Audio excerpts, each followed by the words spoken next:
My name is Lena Marlowe, and I'm 29 years old. I like my life neat, not perfect, just balanced. My bills auto-draft on time, my spreadsheets reconcile down to the cent, and my inbox is color-coded because chaos makes my throat tighten. I'm an accountant. Boring, according to most people. Stable, according to me. The funny thing about stability is nobody notices it until it's gone. Nobody applauds when your rent clears or when you remember to renew your car insurance. There are no standing ovations for a responsible adult who keeps everything from falling apart. I never expected that the wildest story of my life would begin with a breakup that wasn't even mine. According to my boyfriend, Caleb Hart, his breakup with his ex-girlfriend was the most boring, drama-free thing ever. His words. They'd dated for 2 years. Things fizzled.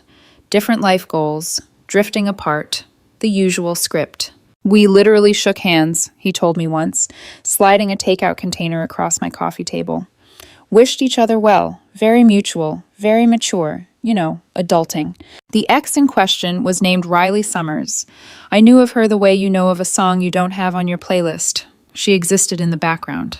A story that ended long before mine began. Or so I thought. For almost a year after Caleb and I got serious, Riley was just a name that occasionally popped up when we passed a Thai restaurant they used to go to or when an old photo resurfaced in his phone archive. He never spoke about her with venom, just distance. They were done. He'd moved on. Then, one random Thursday, she appeared in my life. It started with a text to my personal phone, a number I didn't recognize. "Hey, this is Riley. I think we should talk." I blinked at the screen, frowning. I'd never given her my number. "About what?" I typed back. Dots appeared, disappeared. Then, about Caleb. About the last 2 years of my life that you stepped into. I sat back. The apartment was quiet except for the hum of the fridge. Caleb was at the gym. My spreadsheet glowed calmly on my laptop, waiting for attention. My heart did a weird, offbeat flutter. I could have ignored it. I should have. But I tried to be fair, and she sounded wounded. "I'm not comfortable talking about my relationship with Caleb," I replied. "I hope you're doing okay, but I'm not the right person for this conversation." That should have been the end. It was the beginning. The texts multiplied, not instantly. At first, one every few days. Little guilt-soaked grenades. "I see you two went to that Thai place. That used to be our spot. I hope he told you everything. It'd be awful if you're building your future on lies. I'm not trying to cause problems. I just think we deserve closure." "We?" I muttered at my phone. I showed Caleb. He swore he hadn't given her my number. Maybe a mutual friend had. Maybe she still had access to some old group chat. It didn't matter. "Block her," he said immediately. "I'll message her and tell her to back off." He did. I saw the message. Calm, firm, no drama. Riley did not back off. The text turned into calls. Unknown number, every few hours. Morning, afternoon, night. Voicemails where she cried, rambled, said she just needed to tell her side and couldn't stand watching someone else live the life she was supposed to have. My name slid into those messages more and more. "Lena doesn't understand what we went through. Lena doesn't know what you did. Lena should at least hear from me before she decides I'm the crazy ex." I stopped listening after a while. I saved everything, though. Screenshots, timestamps, a cold little folder on my desktop labeled Riley. The first time she showed up at my job, I thought it was a coincidence. I work in a quiet, professional office, muted carpet, soft keyboard sounds, the occasional distant laugh from the break room. It's not the place for melodrama. My coworker Mariah poked her head into my office around noon. "Hey, Lena, there's a woman downstairs asking for you." I frowned. "Client?" "She didn't say. Just said she needed to talk to you. She seemed intense." I had a bad feeling before I even stepped into the elevator. Riley was waiting in the lobby, dressed like she'd come for a job interview. Blazer, clean lines, hair perfectly curled. Only her eyes betrayed her, wide and glossy. "Lena," she breathed, like we were old friends. My stomach dropped. "How did you even know where I work?" She shrugged, a flash of something sharp crossing her face. "You're not exactly unsearchable. Can we talk?" "I'm working," I said. The receptionist was pointedly pretending not to listen. "This isn't appropriate." "Please, 5 minutes. I just need to explain. He's not who you think he is." Her voice wobbled, tears welling up on cue. I felt heat creep up my neck. I could practically feel my colleagues' eyes on us. "You need to leave," I said quietly. "This is my workplace. Contacting me like this isn't okay." Her expression crumpled. Tears spilled over. Right there in the lobby, she started crying, loudly. Of course, she choked. You don't even want to hear me. He's already turned you against me. This is what he does. My boss walked by at that exact moment. Our eyes met. His brows lifted, a silent, "Everything okay?" "It's fine," I said through my teeth. Then to Riley, "Please go. Don't come here again." I didn't stay to see if she left. I went back upstairs, shut my office door, and pretended to focus on spreadsheets while my heart skittered around in my chest. I told Caleb that night. He was furious, at himself, at her, at the situation. "I'll call her," he said. "I'll tell her if she ever comes near you again. We're going to the police." "I already did," I said, and she showed up anyway. I wanted to believe that embarrassment would keep her away, that having a mini meltdown in a lobby full of strangers would be enough of a wake-up call.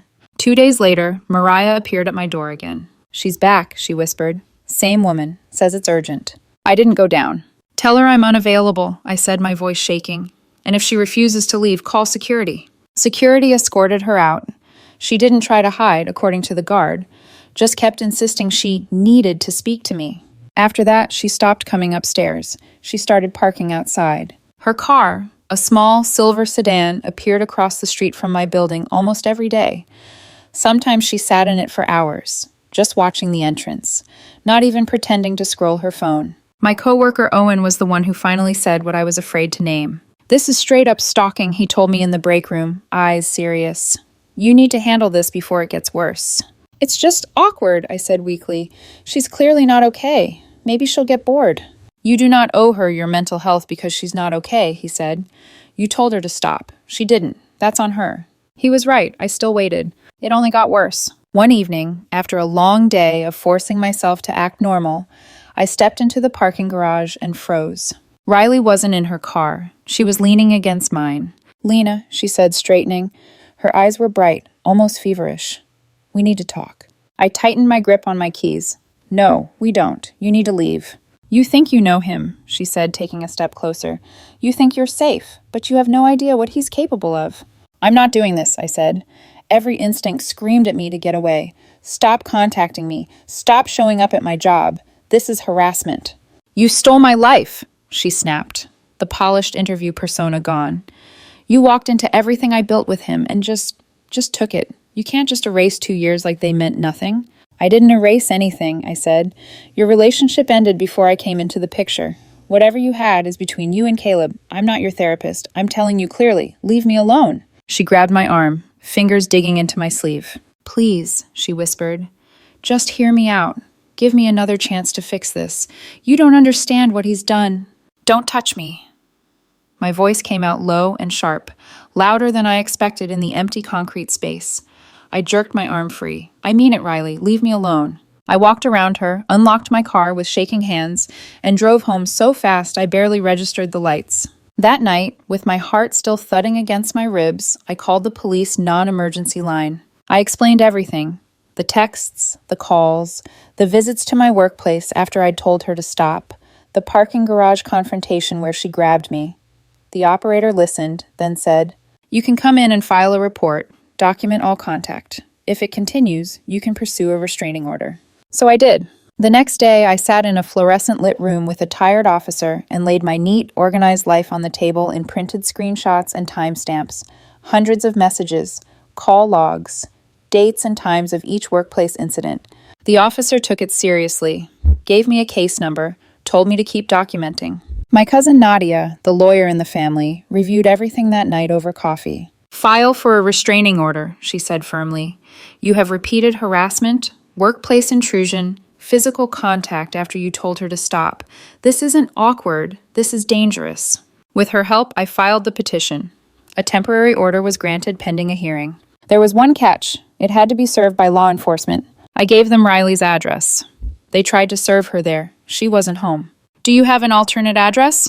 the deputy asked over the phone. I hesitated, then remembered the social media posts Nadia had found when we were gathering screenshots. Riley had been posting couple photos with some new guy, a tall man with a crooked smile, tagged in a different part of town. Jordan Blake. "She might be staying with her boyfriend," I said, giving them his name and the tagged neighborhood. "She's been posting from there a lot." "We'll see if we can locate her," the deputy said. A few days later, my phone rang. Same number. "Ms. Marlowe?" This is Deputy Alvarez with the Sheriff's Office. We successfully served the temporary restraining order. My lungs finally exhaled. Thank you. You should be aware, he added, voice carefully neutral. We served her at another residence. She was there with her boyfriend. He seemed very surprised by the nature of the order. Surprised how? I asked before I could stop myself. He initially thought you were the one harassing her, the deputy said. We explained that you're the petitioner, that you'd filed a police report for unwanted contact and workplace harassment. He asked to read the order right there. After that, things got tense between them. We left once it escalated into a personal argument. I sat on the edge of my couch after the call ended, phone still in my hand. Riley hadn't just been rewriting our story to her family and friends. She'd built an entire relationship on the lie that I was the stalker who couldn't let go. And the truth had just knocked on her new boyfriend's door, wearing a badge and holding a legal document with my name at the top. For the first time in months, my phone was quiet. It didn't stay that way. The quiet didn't last a full day. By the next afternoon, my phone lit up so constantly it felt like it was breathing. Unknown numbers, blocked IDs, notifications stacking on top of each other like a glitching slot machine. But none of them were from Riley. The first call was from an unfamiliar number with our city code. Against my better judgment, I answered. Hello? What the hell did you do to my sister? A woman snapped. No greeting, just venom. My brain scrambled. Who is this? This is Haley, she said. Riley's sister. You filed a restraining order? Are you serious? I closed my eyes. Yes, I did. She wasn't harassing you, Haley said, voice rising. She just wanted closure. She wanted to talk about how he blindsided her, and you... She showed up at my workplace multiple times after I told her not to, I said, trying to keep my voice level. She sent hundreds of texts, called repeatedly, waited by my car, and grabbed me when I tried to walk away. That's harassment. You destroyed her relationship, Haley shot back. Her boyfriend dumped her because of you. Do you know how devastated she is? She finally found someone good after what your little golden boy did to her, and you blew it up. Because of me? I repeated. I haven't spoken to her boyfriend. I didn't even know his name until the deputies told me where they served her. I filed a police report and a petition with the court. That's it. She was protecting herself from you, Haley said. You've been obsessed with her since she left him, and... I laughed once. Sharp and disbelieving. There is a police report, screenshots, witnesses, and an active court order with my name as the protected party. A judge looked at everything and agreed she's the problem. If that restraining order ended her relationship, maybe she should have been honest with her boyfriend about who was actually harassing who. You're such a piece of... I hung up. My hands were trembling, but not from guilt, from rage. Within minutes, the text started. Different names, same tone. I can't believe you'd do this to her.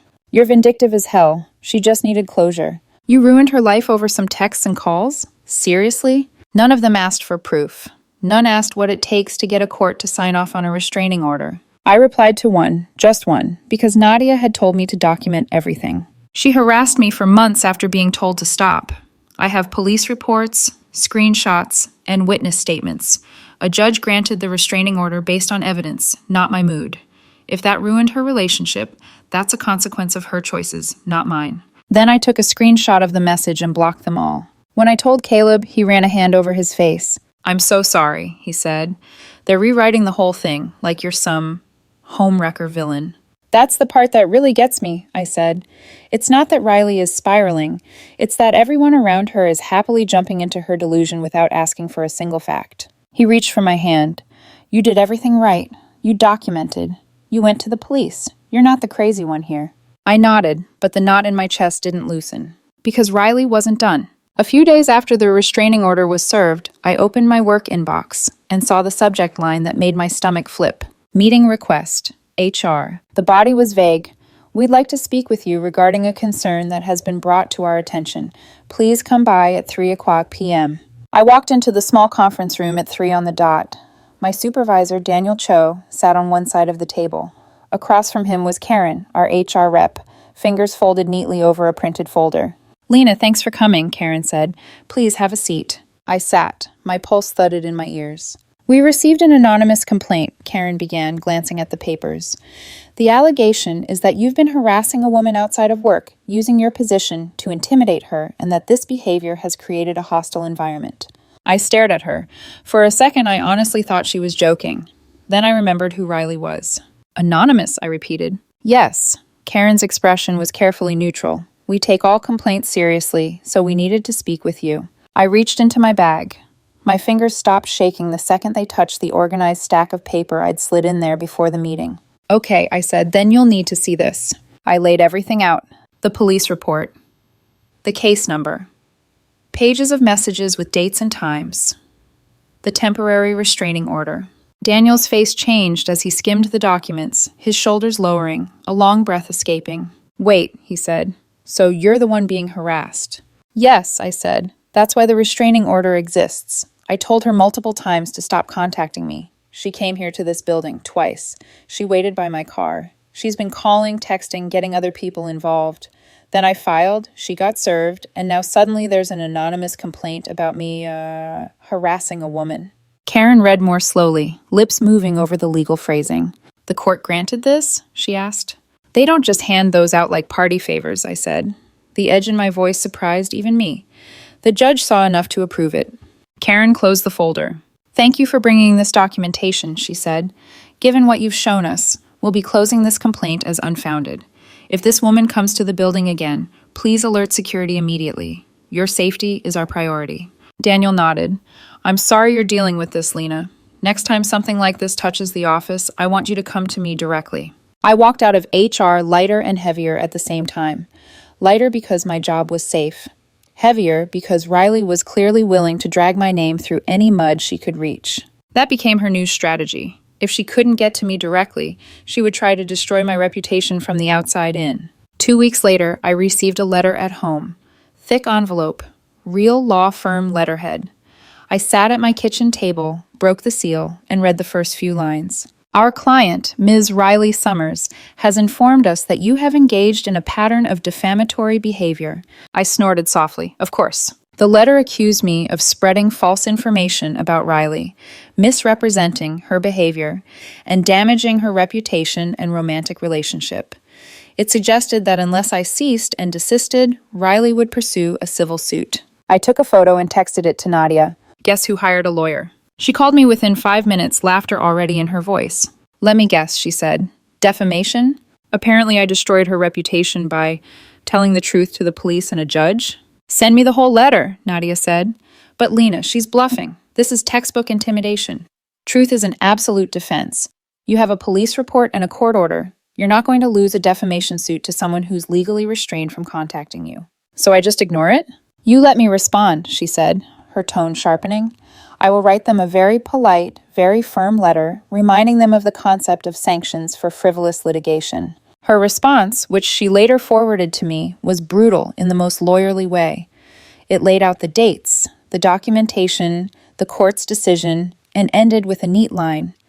Any further harassment or frivolous threats will be documented and may result in a request for sanctions. We never heard from that firm again. But Riley herself pivoted. If legal threats didn't scare me, maybe sentiment would. The first time I found something by the lobby mailboxes, I thought someone had dropped a delivery. A small bouquet of grocery store flowers leaned against the wall. There was a note taped to it. I'm sorry, please talk to me. R. I left it exactly where it was, went upstairs, and wrote down the date and time. I texted the building manager, Mr. Lawson, and reminded him about the restraining order. Your ex keeps trying to get in, he told me when he called back. She says she left something in your apartment and needs to grab it. She's not my ex, I said. She's my boyfriend's ex. And there is a court order. If she comes back, please call the police. He whistled softly. Got it. Didn't know it was that serious. I'll put a note on your unit in the system. The next week, there was a framed photo waiting on the carpet just outside my door. Riley and Caleb, arms around each other, grinning at some long-ago concert. Propped against it was a key, old and scratched. I stared at it for a long time, my heart doing that weird flutter again. I already changed the locks, Caleb said quietly that night when I showed him. But I hate that she still thinks this is romantic instead of terrifying. She thinks we're living in a movie where persistence equals love, I said. But we're living in a file folder. Flowers. Photo. Key. Every time I documented. Dates, times, photos. Emailed them to Nadia. Then she tried a new tactic, outsourcing her obsession. One Saturday afternoon, there was a knock at my door. Not tentative, confident. I checked the peephole. It wasn't Riley. It was Evan, a mutual acquaintance of Caleb's, shifting from foot to foot, hands in his pockets. I opened the door a few inches, chain still latched. Hey, Lena. He offered me a strained smile. Can we talk? What about? He glanced over his shoulder, like someone might be listening. Riley asked me to come by, he said. She wants to apologize. She says if you just hear her out for 5 minutes, she'll leave you alone after. She just needs closure. My jaw clenched. There is a restraining order, I said slowly. She is not allowed to contact me directly or indirectly. That includes sending people on her behalf. This is a violation. I know, he said quickly. She told me that, but she's really struggling, Lena. She lost her boyfriend over this. She's miserable. She feels like you misunderstood. She harassed me for months, I cut in. She lied to people and told them I was stalking her. She filed a bogus HR complaint against me. She hired a lawyer to try to intimidate me. She is still violating a court order. I don't care if she's struggling. I'm done. She just keeps saying she wants to fix it. She can fix it with a therapist, I said. Not with me. Please let her know that sending you here is another documented violation. And don't do this again, Evan. She dragged you into something that could get you subpoenaed. His face paled a little. I didn't think of it like that, he murmured. I just thought I was helping a friend. You're helping her break the law, I said. You're a nice guy. Don't let her use that. He left, shoulders hunched. I watched him go, a bitter taste in my mouth. Riley had turned everyone around her into either a weapon or a shield. Soon, the court date would decide if that shield could still reach me. Court days have a smell. Cold hallways. Old carpet. Recycled air tinged with paper and nerves. The sound of dress shoes echoing against tile. The quiet, tense hum of people waiting for judgment. When Nadia and I walked through the courthouse doors, clutching 2 thick folders labeled Summers versus Marlowe, my stomach felt like it was floating somewhere above my ribs. Not gone, just displaced. You ready? Nadia asked. No, I said honestly, but I'm here. That's enough, she replied. We reached the courtroom early. It was nearly empty. Just a bailiff, a clerk, and rows of outdated wooden benches polished smooth by years of anxious bodies. Then the door opened behind us. Riley entered, flanked by a small entourage. Her mother, her sister Haley, and her attorney, a man in a charcoal suit carrying a leather portfolio. Riley was pale. Her hair was still curled, but her eyes were swollen, like she hadn't slept or had slept too much. Her mother shot me a glare sharp enough to slice skin. Haley crossed her arms with a smug, victorious expression, as if she were confident this entire proceeding was a formality before the judge told me I'd overreacted. Riley's attorney avoided my eyes. That told me everything. When the judge entered, a small, stern woman with steel-gray hair, the atmosphere shifted instantly. Everyone rose, then sat. The clerk called cases. Then, Summers versus Marlowe. Temporary restraining order hearing. My breath hitched. We moved to our tables. Riley wouldn't look at me, or maybe she couldn't. The judge adjusted her glasses. Counsel, please proceed. Nadia stood first, smooth, confident, and organized. Your Honor, we're presenting a timeline of sustained harassment over several months, including hundreds of text messages, repeated unwanted visits to my client's workplace, a physical confrontation, and multiple attempts to circumvent the temporary restraining order. We have documentation, timestamps, screenshots, and witness affidavits. She laid out the binder like a puzzle being solved piece by piece. This is Exhibit A. Text messages sent by Ms. Summers after being asked to cease contact. Exhibit B. Call logs. Exhibit C. Workplace visit reports and security logs. Exhibit D. Photographic evidence of Ms. Summers waiting outside my client's residence. Exhibit E. Notes and photos documenting repeated violations after the temporary order was issued. The judge flipped through the pages quickly, absorbing the narrative in bullet points, dates, and margins. Riley's attorney cleared his throat. Your Honor, my client would like to clarify that her messages and visits were attempts at reconciliation, not harassment. She was emotional, going through a difficult time, and wanted closure. My client had no intention of causing distress. She simply hoped Ms. Marlowe would be willing to hear her side of things. Your Honor, Nadia said before the judge could respond. Intent is irrelevant when the behavior is objectively harassing and the victim has repeatedly asked for it to stop. The judge nodded. I agree that intent doesn't erase the impact. She turned to Riley. Ms. Summers, do you dispute any of the documented incidents? Riley's attorney leaned down, whispering. Riley's lips moved. Her eyes flicked once toward me, then dropped. Her voice was small. No, Your Honor, but the context, the judge interrupted calmly, is that you were told to stop contacting the petitioner, repeatedly. And you continued. Emotional distress does not justify violating someone's boundaries, nor does it excuse physical contact or workplace intrusion. Riley's face crumpled. Her mother put a hand on her shoulder. Haley glared at me as if the judge's words were coming from my mouth. The judge continued. Based on the evidence and testimony presented, the court is granting a 1-year restraining order against Ms. Summers. Conditions include no direct or indirect contact with Ms. Marlowe, no approaching her residence or workplace, and no communication through third parties. Any violation will result in immediate arrest. Do you understand? Riley nodded, tears sliding down her cheeks. Her mother squeezed her arm, hissing, "This is ridiculous. She's ruining your life over—" "Ma'am," the bailiff said sharply. Her mother sank back down. The judge signed the order. Her pen made a soft, decisive click against the paper.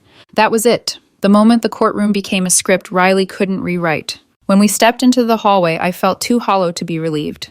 Nadia squeezed my hand. "You did everything right," she said softly. "This is justice." "I don't feel like I won anything," I murmured. "I feel like I crawled out of a wreck." "You crawled out alive," Nadia said. "That counts." We walked toward the exit. Behind us, I heard the faint sound of sobbing echoing off the tile. Riley. Her mother's voice rose in angry whispers. Haley muttered something bitter. But I didn't turn around. I had barely made it to my car when my phone buzzed with a notification from Owen. "Dude, you need to see this right now." Attached was a screenshot. Jordan Blake's Instagram. Public. A post in stark black text on a white background. PSA. If someone tells you their ex is crazy and won't leave them alone, maybe ask why a restraining order got filed against them instead. People lie. Trust your gut. I didn't. Lesson learned. Location tagged. The neighborhood where Riley had been served. My eyebrows rose slowly. I scrolled. The comments were brutal. Didn't she say they only dated briefly? I thought she told everyone he was stalking her. She borrowed money from me once because her mom was dying. Guess that was a lie too. She told my cousin she worked in marketing. She works at the mall. Lie after lie after lie. A whole web unraveling. Caleb came home that night looking stunned.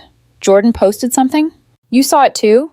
It's everywhere, he said. Her circle is melting down. I didn't feel happy or vindicated. Just tired. The next violation came disguised as sincerity. A Facebook message request from Riley's mother. I should have ignored it. Instead, I clicked. It was an essay. Paragraphs of guilt, accusations, pleading. How dare I ruin her daughter's life?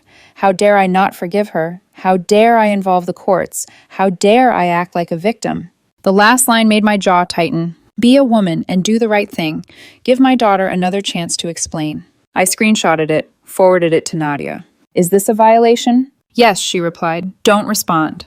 Actually, respond once. Tell her it violates the order, then block. So I did. Your daughter harassed me for months. A court agreed. This message violates the restraining order. Do not contact me again. Block. A few weeks passed. Silence returned, but by then, I knew better than to trust it. Then a letter arrived in my mailbox. No return address. Postmarked from a town an hour away. I opened it carefully. 6 pages. I didn't read past the first paragraph. I slid it into a plastic bag, sealed it, and called the police. An officer came to collect it, flipping through the first page with gloved hands. Do you want to press charges? He asked. I could have. I just want her to stop, I said, for good. Then we'll document it, he said. But if anything else happens, you should press charges. When he left, I sat on my couch, staring at the sealed bag on my table. Riley had written her own downfall into every line of that letter. She couldn't let go, wouldn't let go. But I could, and I did. Peace is supposed to be quiet. But the first real stretch of peace after Riley felt loud. Loud in its absence of dread. Loud in the way I could breathe without checking over my shoulder. Loud in how stillness felt like a luxury instead of a warning. The restraining order had been in place for months when my life finally stopped feeling like it revolved around her orbit. It didn't happen overnight. It happened in small, measurable steps, like numbers shifting in a spreadsheet until suddenly the balance makes sense again. I started therapy. I forced myself to talk about things I'd pushed down so tightly they felt like stones sitting beneath my ribs. The constant vigilance. the guilt for being angry, the fear of retaliation, the exhaustion of being cast as the villain in someone else's fantasy. My therapist told me something that stuck.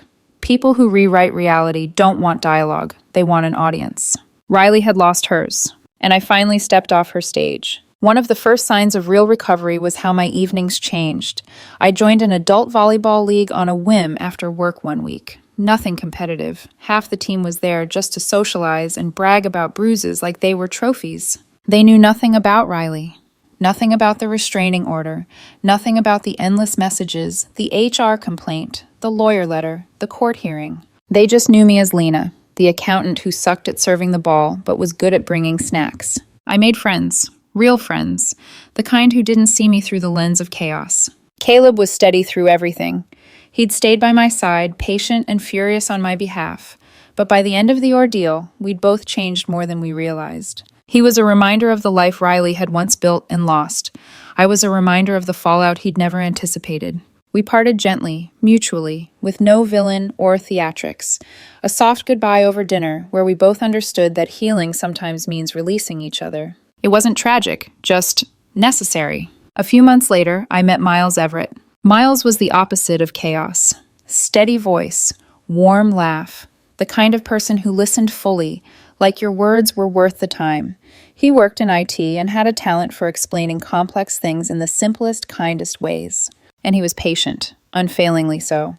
When things became serious enough that honesty was required, I told him everything, all of it, even the parts that made me feel weak. He didn't recoil. He didn't second guess. He didn't call it drama or accuse me of exaggerating. He simply took my hand and said, "I'm glad you protected yourself." For the first time, I believed it. The months passed. The silence held. No letters, no texts, no flowers by my door. Then, one Sunday afternoon, while I was comparing detergent prices at the grocery store, I saw her. Not Riley, her sister Haley. She was standing near the end of the aisle, a basket looped over her arm. The moment our eyes met, her entire body jerked like she'd touched a live wire.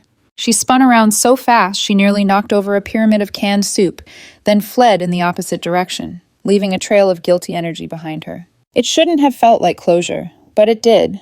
More than any letter or apology Riley could have written, more than any courtroom decision. The fear was no longer mine to carry. It was theirs. By the time the one-year restraining order neared its expiration, Nadia asked me if I wanted to renew it. I thought about it carefully. Riley had disappeared, socially, physically, emotionally, from my life. Mutual acquaintances said she'd moved back in with her parents, lost her job due to attendance and performance issues, was working on herself, whatever that meant. Jordan had moved on completely. No new violations, no new attempts at contact, just silence. And sometimes silence is the only apology you're ever going to get. I think I'll let it expire, I told Nadia. If anything ever happens again, I'll handle it. But for now, I just want this chapter closed. She nodded. You earned your peace. Life became beautifully boring. The kind of boring I used to take for granted. I woke up, drank my coffee, listened to Miles talk about his projects while I prepped lunches for the week. Went to work, went to volleyball, sorted laundry, organized my pantry alphabetically because it calmed me, paid bills, watched the numbers balance perfectly, felt the quiet hum of a life that belonged entirely to me. One night, as I was closing out my budget spreadsheet, Miles glanced over and said, "You seem lighter." I realized I was. I wasn't waiting for the next text, or the next knock, or the next explosion from someone else's chaos. I was simply living. Sometimes, late at night, I still think about the moment the deputies served Riley at Jordan's house. The stunned look he must have worn, the truth being handed to him in black and white legal print, the lies collapsing instantly under objective reality. It wasn't revenge. It wasn't karma in the dramatic cosmic sense. It was just truth. Truth walking up to her door with 2 sheriff's deputies and refusing to let her spin it into something else. Truth has a way of showing up eventually, sometimes wearing a badge, sometimes carrying a clipboard, sometimes standing silently in a grocery aisle pretending not to see you. And sometimes it just waits for you to stop running long enough to be caught. Riley's lies caught up to her. Her consequences were hers to carry. Mine were gone. In the end, I didn't destroy her life. I didn't expose her. I didn't retaliate. All I did was refuse to play her game, document everything, tell the truth, protect myself, and walk away. Now I have a good job, good friends, a boyfriend who isn't unhinged, a home that feels safe again, a life without surveillance or fear. It's quiet, beautifully quiet, the kind of quiet you don't appreciate until your world's been set on fire. And as far as I'm concerned, that silence is all the justice I ever needed.